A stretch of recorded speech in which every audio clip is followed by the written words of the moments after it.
Bismillahirrahmanirrahim. Assalamualaikum warahmatullahi wabarakatuh. Yang pertama-tama saya mengucapkan syukur kepada Allah Subhanahu wa taala atas limpahan nikmat sehatnya, baik itu fisik maupun akal pikiran. Salawat serta salam semoga terlimpahkan curah kepada baginda Nabi kita, yaitu Nabi Muhammad SAW, karena dianyalah yang membawa dari zaman kegelapan menjadi zaman saat ini, yaitu zaman terang benderang. Baik, untuk tidak berlama-lama, saya akan membahas yaitu uang, institusi keuangan, dan penawaran uang. Baik, saya akan membahas definisi dan ciri-ciri uang. Berdasarkan ciri-ciri kegiatan perdagangan yang dijalankan dalam berbagai masyarakat di masa lalu dan pada masa kini, perekonomian dapat dibagi dua, yaitu satu, perekonomian uang adalah perekonomian yang sudah menggunakan uang sebagai alat pertukaran dalam kegiatan perdagangan. Yang kedua, perekonomian barter adalah suatu kegiatan ekonomi masyarakat di mana kegiatan produksi dan perdagangan masih sangat sederhana. Kegiatan tukar menukar masih terbatas dan jual beli dilakukan secara pertukaran barang dengan barang atau barter. Beberapa berikut kelemahan perdagangan barter. Satu, perekonomian barter memerlukan kehendak ganda yang laras. Yang kedua, penentuan harga sukar dilakukan. Yang ketiga, perekonomian barter membatasi pilihan pembeli. Yang keempat, menyulitkan pembayaran tertunda. Yang kelima, sukar menyimpan kekayaan.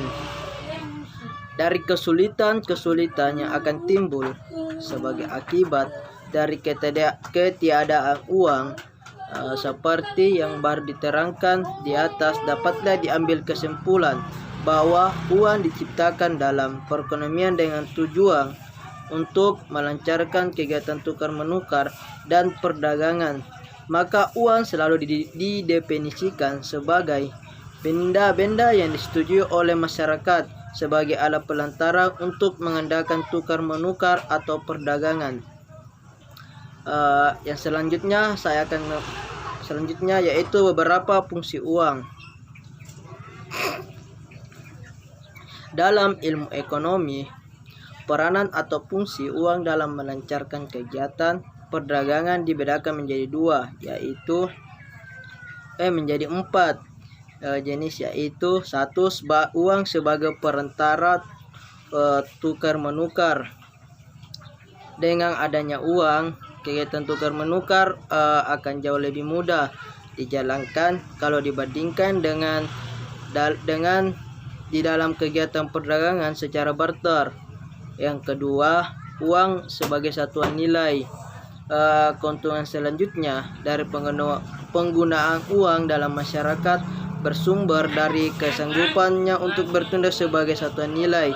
Yang dimaksudkan dengan satuan nilai adalah satu ukuran yang menentukan besarnya nilai dari berbagai jenis barang. Yang ketiga, uang sebagai alat berbayar tertunda.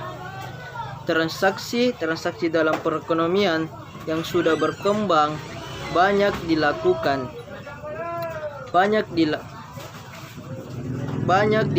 pembayaran tertunda atau penjualan secara kredit. Para pembeli memperoleh barangnya terlebih dahulu dan membayarnya pada masa yang akan datang.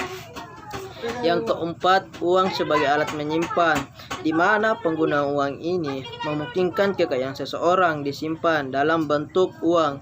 Dalam perekonomian yang sudah maju, jenis uang yang terutama adalah uang bank atau uang giral. Jenis kedua uang yang sekarang ini banyak digunakan adalah uang kertas. Selanjutnya, jenis uang sepanjang sejarah. Sejarah uang sangat berhubungan dengan sejarah peradaban manusia, karena semenjak manusia mulai peradaban dan keluar dari zaman batu, mereka telah menciptakan berbagai bentuk barang yang digunakan sebagai alat perantara dan tukar menukar. Adapun uraian berikut secara ringkas menerangkan perkembangan bentuk uang sepanjang peradaban manusia, yaitu yang pertama, jenis uang yang mula-mula sekali digunakan. Uang yang mula-mula sekali digunakan terdiri dari barang yang sangat dibutuhkan masyarakat dan yang banyak mereka gunakan dalam kehidupan sehari-hari. Yang kedua, penggunaan emas dan perak sebagai uang. Jenis uang yang sudah sejak lama digunakan dan yang selama kurang lebih 25 abad merupakan mata uang emas dan perak. Ciri-ciri khusus emas dan perak. Yang pertama, banyak orang menyukai benda tersebut karena dapat digunakan sebagai perhiasan. Yang kedua, emas maupun perak mempunyai nilai yang sama.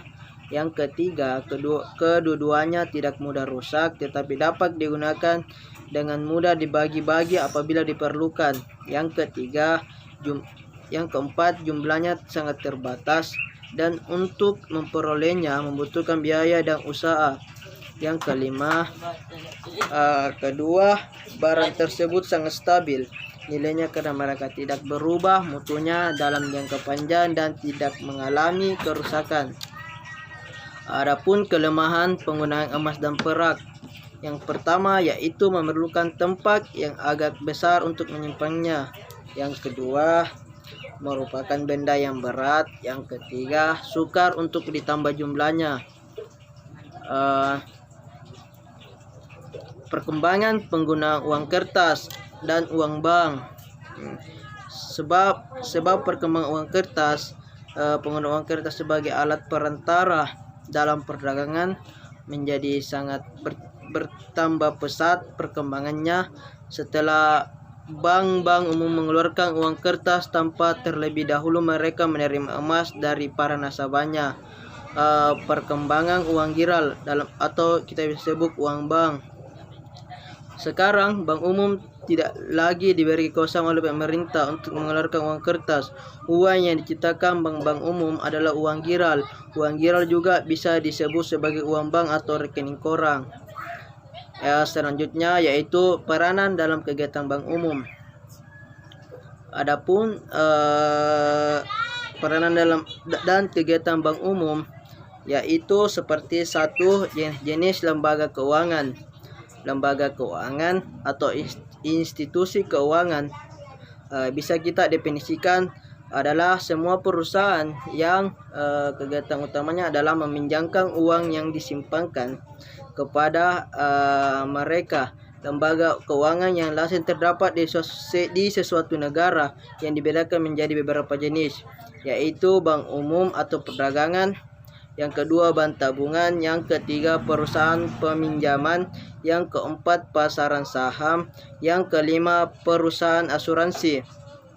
Adapun beberapa keistimewaan dari bank umum, yaitu tabungan dapat diambil dengan cek. Yang kedua, dapat mencipta daya beli. Yang ketiga, memberi pinjaman jangka pendek. Yang ketiga, neraca suatu bank umum. Dalam neraca itu dimisalkan berbagai jenis tabungan masyarakat. Dalam bank umum tersebut seluruhnya berjumlah 360 miliar rupiah. Nilai ini terdiri dari 300 miliar rupiah tabungan giral dan 20 miliar tabungan dan 40 miliar tabungan berjangka, yaitu deposito berjangka. Tabungan giral adalah tabungan dalam bank umum yang dapat diambil setiap waktu oleh pemiliknya dengan menggunakan cek. Tabungan adalah uang yang disimpan di bank yang hanya dapat diambil sendiri ke bank tersebut dengan menunjukkan buku tabungan dari pemilik tabungan tersebut atau melalui ATM.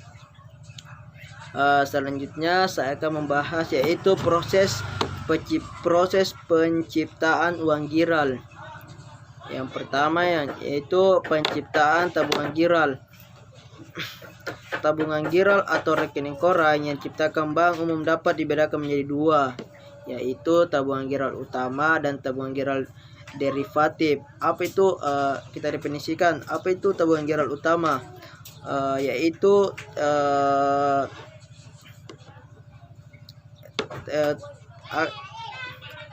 tabungan giral utama adalah menciptakan tabungan giral utama apabila yang mendapat uang dari langganannya dalam bentuk uang tunai atau cek yang ditarik dari bank lain. Yang kedua, tabungan giral derivatif. Bank umum akan menciptakan tabungan derivatif apabila bank itu. Yang kedua, proses penciptaan uang yang berlaku. Untuk menerangkan proses penciptaan uang di bank ini akan diuraikan. Pemisalan atau asumsi yang digunakan dalam menguraikan proses penciptaan uang oleh bank-bank umum perlu dibuat beberapa pemisalan. Dalam uraian ini, pemisalan yang dibuat adalah sebagai berikut. Rasio cadangan yang ditetapkan adalah 20%. Yang kedua, semua kelebihan cadangan akan dipinjamkan oleh setiap bank untuk umum kepada langganannya. Yang ketiga, transaksi selalu dibayar dengan menggunakan cek. Yang keempat, seluruh tabungan yang dimasukkan ke dalam setiap bank umum adalah merupakan tabungan giral. Proses penciptaan uang. Berdasarkan kepada pemisalan ini, dapatlah sekarang ditunjukkan bagaimana proses penciptaan uang ini akan dilakukan oleh bank-bank umum yang ada dalam perekonomian. Tabungan giral mula-mula ini dimisalkan 100 juta rupiah dan dimasukkan dalam bank umum. Karena besarnya cadangan yang diwajibkan 20% dan semua kelebihan cadangan dipinjamkan, orang-orang yang menerima pinjaman dari bank umum satu akan membelanjakan uang yang didapat mereka, maka sebagian penjual kemudian mereka simpan di bank umum. Adapun pertambahan uang yang giral yang diciptakan, di mana proses penciptaan uang seperti yang diterangkan di atas, yang diterangkan akan terus-menerus berlangsung sehingga kelebihan cadangan tidak ada lagi. Pada tingkat ini, bank umum yang berikut tidak dapat lagi menciptakan uang giral apabila proses penciptaan uang berakhir. Seluruh uang giral yang diciptakan adalah berjumlah beberapa kali lipat daripada tabungan giral yang mula dilakukan. Nilai dapat dihitung dengan mula dilakukan. Ada proses penciptaan uang giral di dalam kenyataan. Yang pertama yaitu kebocoran uang tunai. Yang kedua, bank ingin mempunyai cadangan yang lebih banyak. Yang ketiga, kekurangan peminjaman. Selanjutnya yaitu mata uang dalam peredaran uang. Mata uang dalam peredaran, uang beredar dan kekayaan mudah tunai. Yang pertama, mata uang dalam peredaran dan uang beredar. Mata uang dalam peredaran, seluruh jumlah mata uang yang telah dikeluarkan dan diedarkan oleh bank sentral. Mata uang terdiri dari dua jenis, yaitu uang logam dan uang kertas. Dengan demikian, maka kita simpulkan mata uang dalam peredaran adalah sama dengan uang kartal, sedangkan uang yang beredar adalah semua jenis uang yang berada di dalam perekonomian, yaitu ialah jumlah dari mata uang dalam peredaran ditambah dengan uang giral dari bank-bank umum.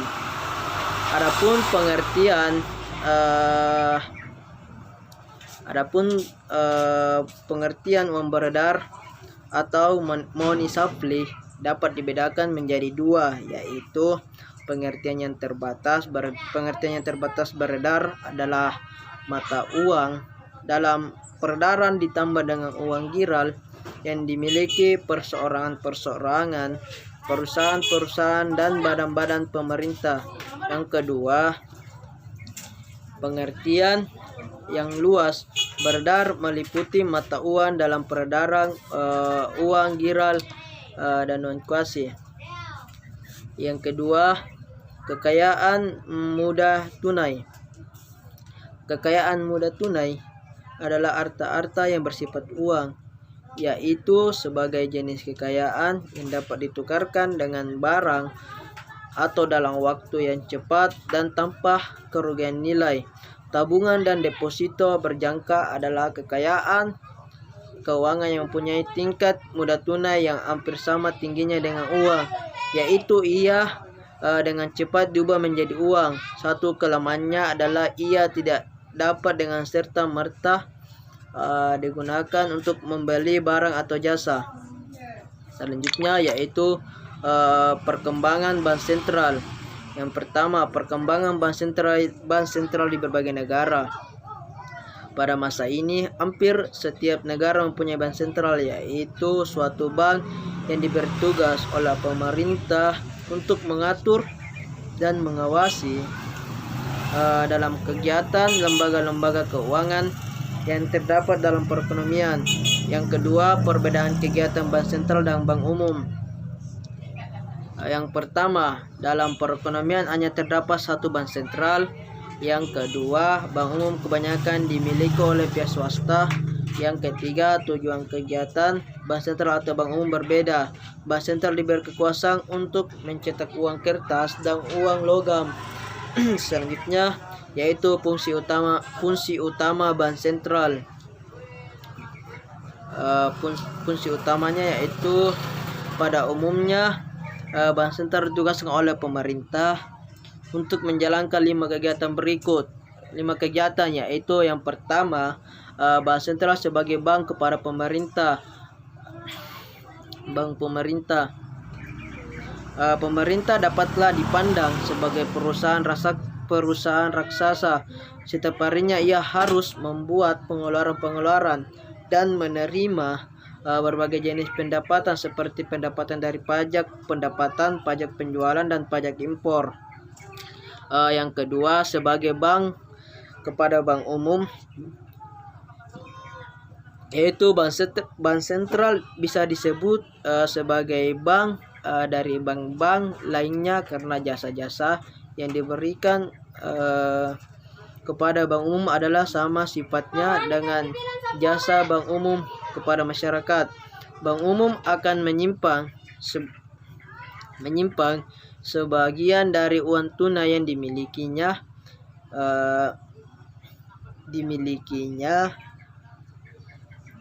di bank sentral untuk memenuhi peraturan-peraturan pemerintah. Yang ketiga, mengawasi bank umum dan institusi keuangan lain untuk menghindari akibat-akibat yang diharapkan dari kegiatan berbagai lembaga keuangan. Bank sentral diberi kekuasaan oleh pemerintah untuk mengawasi dan memberi petunjuk kepada lembaga-lembaga keuangan yang ada dalam perekonomian mengenai kebijakan yang perlu mereka jalankan. Yang keempat, mengawasi kestabilan kurs valuta asing. Salah satu yang perlu dilakukan untuk menciptakan kestabilan ekonomi adalah dengan mempertahankan kestabilan nilai kurs mata uang asing. Yang kelima, mencetak uang logam dan uang kertas. Mata uang yang beredar dalam perekonomian dikeluarkan oleh bank sentral. Pemerintah memberi kekuasaan kepada bank sentral untuk mencetak uang yang diperlukan untuk melancarkan kegiatan perdagangan produksi. Bila ada kekurangan itu datangnya dari saya, dan apabila ada kelebihan itu datangnya dari Allah Subhanahu wa taala. Terima kasih atas kesempatannya. Wa taufiq wa hidayah. Wassalamualaikum warahmatullahi wabarakatuh.